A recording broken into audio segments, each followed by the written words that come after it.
Soweto Gospel Choir was actually formed specifically because there was an Australian company who'd had a tremendous tour of an African act, and they wanted a choir. They wanted something special, and it had to be done very quickly. So the executive producer at the time, a lady called Beverly Breyer, held a whole bunch of auditions, had all these guys come round, and I was called into it about 3 weeks later. So the choir had been together for 3 weeks, and they needed an album recorded. And these guys at the time had hardly worked together, and it was a very interesting time in the studio, and we drilled it, and we went over several things, used locationals and various odd things on that side of things. The reason why I was recording it particularly is because African music's got a particular approach to it. There are a number of factors you have to know about African music if you want to record it successfully. And a bit per L. Ron Hubbard's art series, you have to find out what the message is, what's got to be communicated, and make sure that that actually works in the studio, which is very interesting for an African choir who are used to dealing with a live situation when you've got a live audience.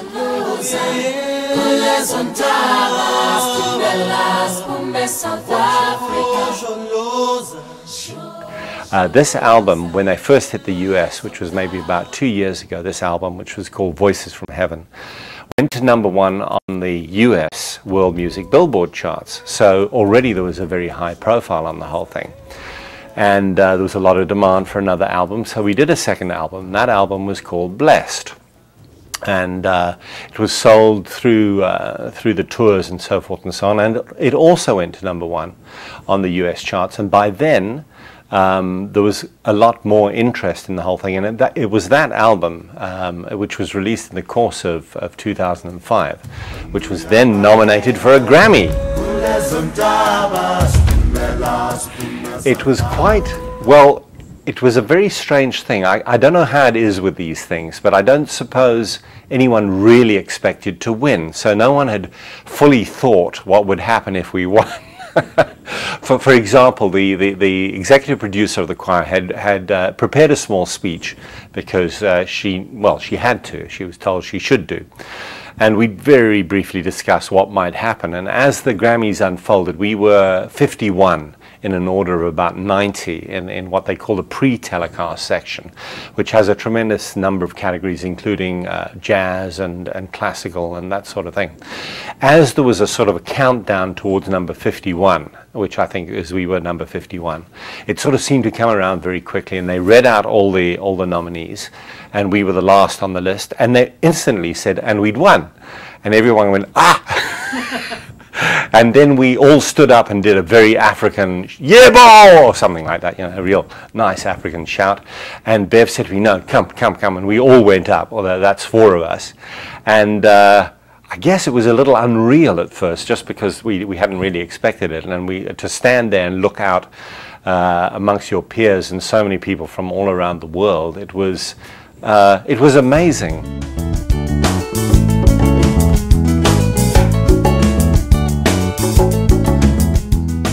I was very, very passionate about writing music, composing music and so on. So I was writing songs and various odd things. And I thought to myself, how can I do this really as a living? And I thought maybe I'll get into film and television music.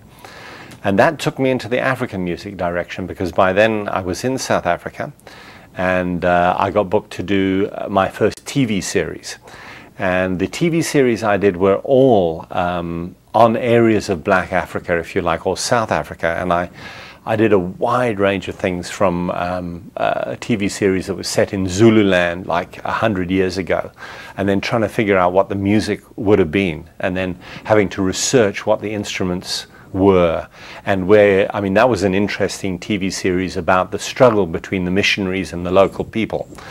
So there was a Sangoma, who is like an African, I guess you'd say, witch doctor. Well, that's a bit of a tough term. But so that area of beliefs, I had to find out what kind of instruments they played, what sort of music that would be, and counterpoint that against what was a amazingly Scottish missionary who was running this whole thing, and what that kind of music would be.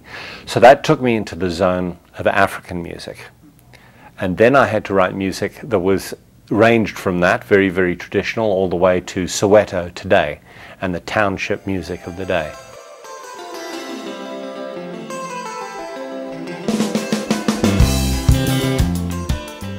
LRH's tech was completely vital in my music. I know when I started, before I'd really come into contact with the technology and Scientology, I had my own universe, as many artists do, in terms of what I wanted to do and what I loved playing and so forth and so on.